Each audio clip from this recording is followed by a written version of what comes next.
Scott Rocknak, and we're at the Boston Boat Show 2017, and I'm aboard the Jeanneau 419, and I'm just going to go over the deck in a little bit more detail and show you some of the unique features of this boat. Well, first of all, we have a center GPS pod, and the way this is set up is it allows you to move it towards either wheel, and you can actually move it so if you're sitting with the autopilot on or someone else is doing the navigating, it could face you, face forward as well. That's very handy if you're going to be underneath the Dodger in inclement weather and under autopilot. And of course, this particular boat has the Ray Marine and has the ability to not only have the radar, the plotter, you could have a fish finder, you could have video, and you can control your stereo system on it as well.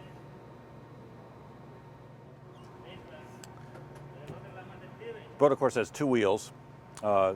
This wheel over here has the throttle down below, and it has the chain counter and the bow thruster control. That's all there because the throttle is there, as is the tachometer. This one has a repeat of the compass, and it has a depth sounder knot meter autopilot interface right here. You can also turn on the AIS on and off. Both sides of the boat have the winches for the Jeanneau and or jib. And you can also have the main sheet is on both sides of the boat. They're color coded. On this boat, it doesn't show now, but when it's rigged, the lines are red, and the Jeanneau sheet is blue. On this side of the boat, there's also a roller furler line for the Jeanneau on this side of the boat. Up on the cabin top are 2 winches, and for the most part in this particular model, they're controlling the roller furling main. And as I mentioned in one of my sailing videos of the boat, it's possible to put one wrap around each winch and have it brought back to the wheel so you can single hand the boat and reef the main in and out from the wheel. That's effectively what I do on these boats on deliveries when I'm doing it by myself. Some of the other features of the boat include the handrails that I'm holding onto right now. Very handy to have in the middle, and there's also one at each wheel. So, you know, if you're really moving around in the boat, there's lots of good tight things to hold on to here. In addition to this table, there's also there's storage underneath it here, and there's 2 sections which I'll show you that you can actually put like a wine bottle size bottle in, and there's drink holders for 6 different cans or bottles here, and they're made out of stainless steel, so it's pretty rugged. This particular boat has the teak leaves for the table itself, which are rather nice.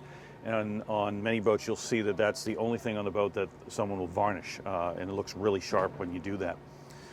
This boat also has a storage container here, which is rather handy to have right there in the cockpit.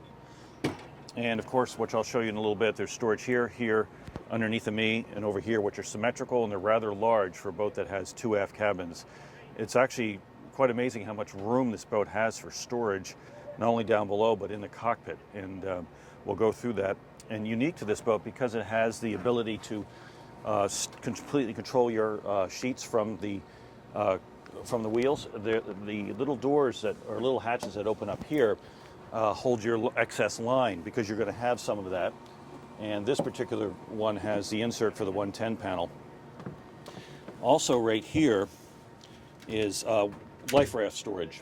It doesn't have to be life raft storage. It does get wet in there. It can get wet in the following sea. So, you know, life raft and a canister makes sense. But you could also put a lot of fenders in here and other things like lines and so forth that don't mind getting wet occasionally. There is a drain in here. One of the things I've looked at is on my boat, I keep a Honda generator in a waterproof bag, and this is where I would store it. And there's also a emergency steering and quadrant access both inside this locker and right here. And underneath of this one, when we lift it up, is a control line that actually lifts up the transom. And when you lift the transom,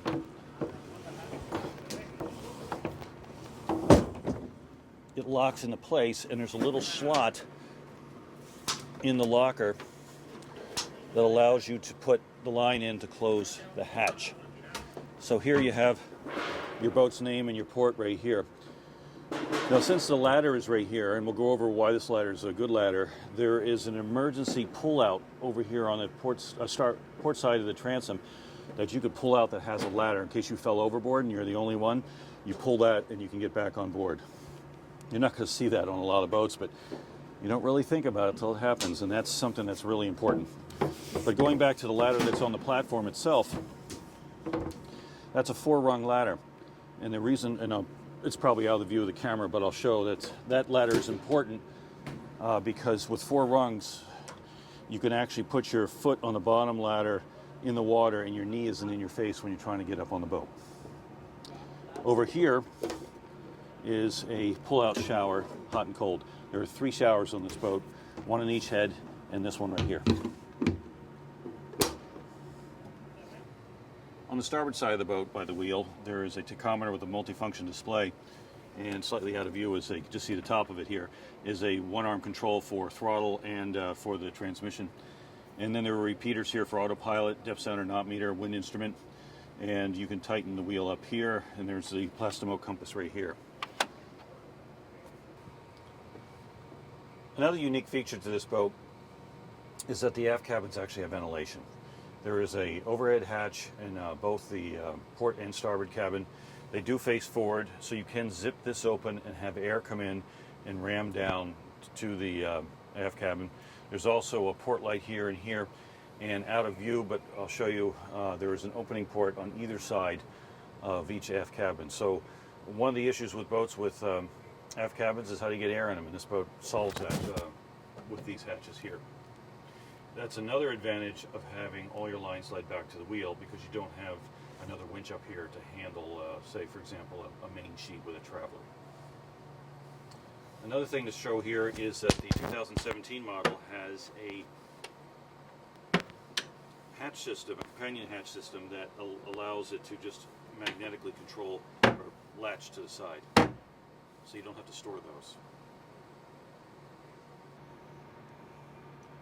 The decks on the boat are quite wide. They start from about this wide to about this wide, and as you walk forward, rails are very easy to get to right here, and there are inboard shrouds. So as you move forward, you can walk around those and hold on to them. It's nice to have them inboard rather than outboard. It also means tighter sheeting angles. Here you'll see the inboard Jeanneau track. You can also get an outboard Jeanneau track when you have the larger Jeanneau. This is for the blade style jib that this one has. The boat's also available with a self-tending rig. And there really is nothing in your way moving forward. All the lines, pretty much except for the roller furler, are underneath of a shroud on the cabin top, and those all chase in and chase out very easily. Down below in the boat are 2 center hatches. One faces forward, which is great when you're on a mooring, but there's also one that faces aft. So if you're in a slip or in a situation where you're med-moored backwards or something like that, you have the aft-facing hatch. And of course, up in the V-berth is a very large hatch right here. And these tighten up nicely. These are made by Lumar. There's also a screen, and there's a shade completely blocking the light. And also you can block the light on the side ports, or windows really, with a shade. And this is also a hybrid that allows you to do both. Shade, or screen, shade, or both. Every single port on the boat that opens has a screen. On the foredeck, there's a large anchor locker, and that opens up from the side here. And it's set up already from the factory to have a windlass, and that's just a gypsy with a chain, and this particular boat has a chain spliced into a line. But there's also a remote control here for it, and there's a control in the cockpit, and you can get a wireless control as well. And it has the ability to be manually pulled up, and there is a winch handle here for that. And we'll look at the locker, and we're going to see that it's very deep, and it's a great place to store fenders. But it's so deep that the chain is not going to pig pile on top of each other and jam the windlass. It's deep enough for that to be effective.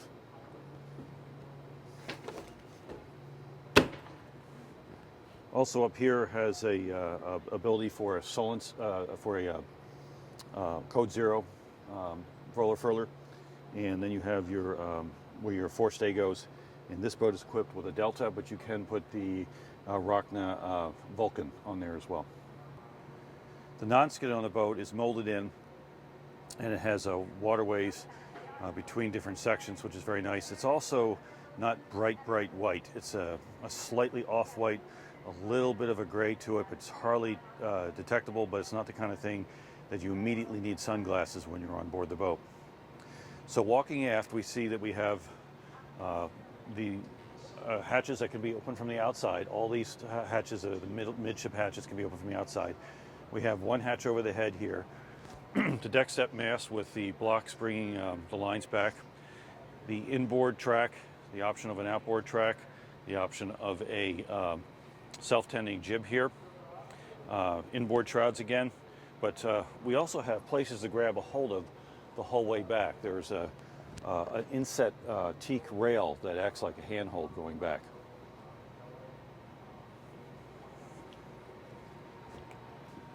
The 419 has an actual traveler. On some boats you'll see, including some other Jeanneaus, it's a more of a German system that has a triangular point.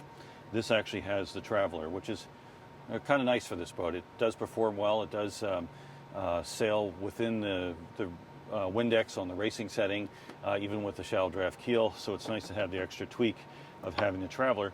And these lines are they're brought forward to a return block and back to some clutches underneath the Dodger here.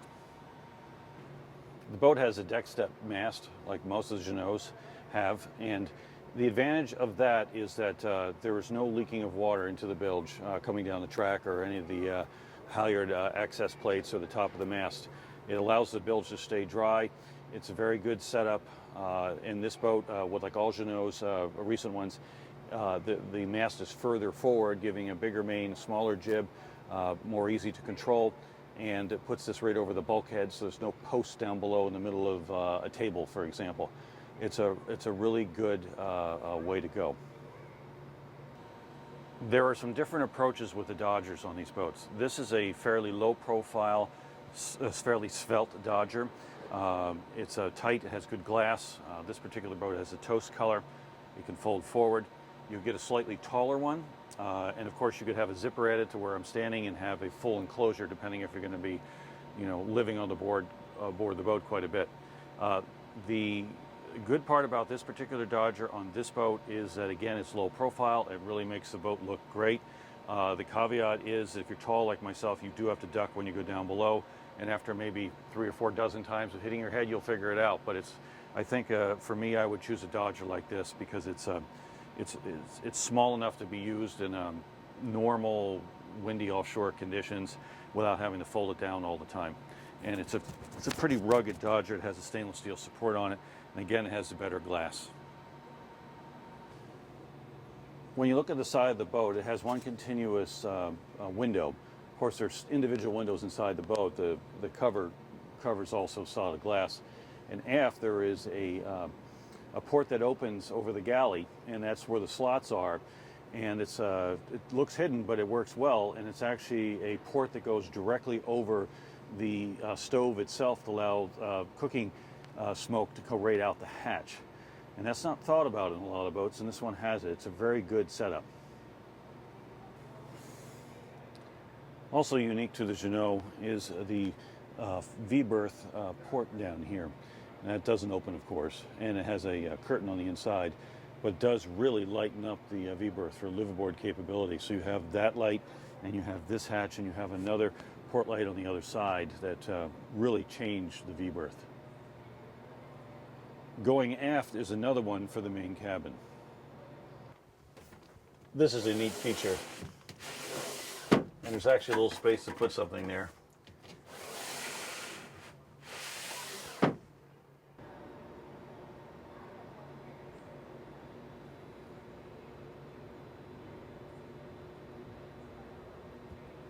The bottom of the boat has 2 options for keels. This one has the shallow draft, and it's actually a pretty good way to go. The boat still points high, and it gives you a lot of capabilities of Chesapeake, New Jersey, Connecticut, the Bahamas, and other places.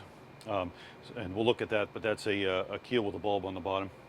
It's also got a fairly flat section on it too, so if you ground out, you can actually sit there for a little bit.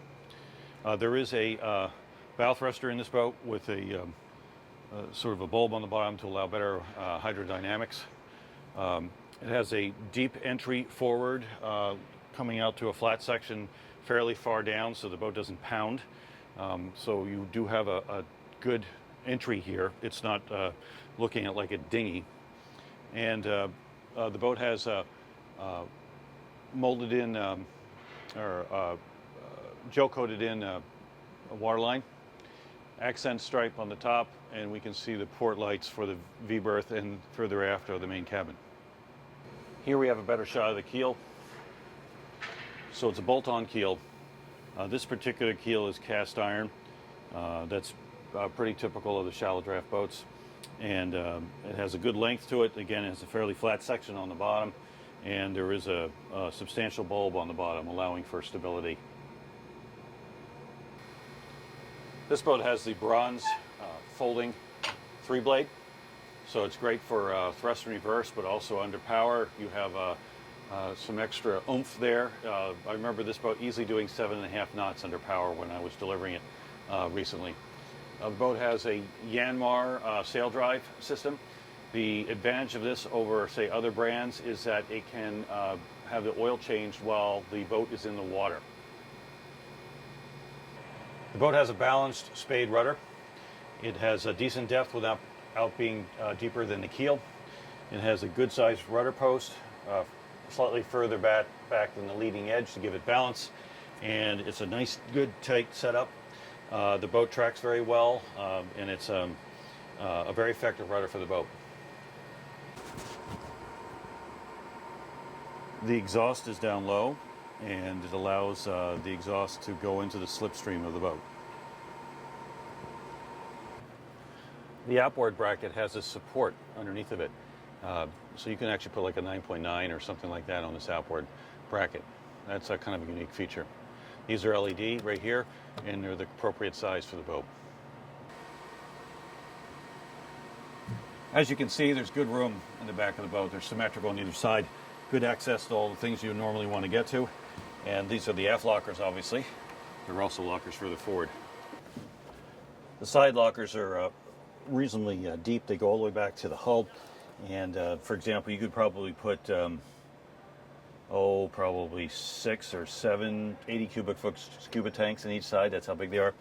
And for example, here's 4 life jackets, and there's also a emergency steering device in this particular locker. So there's lots you can do with this, and it's an interline system, so you can probably put some screw holes and so forth on the side, the bulkhead.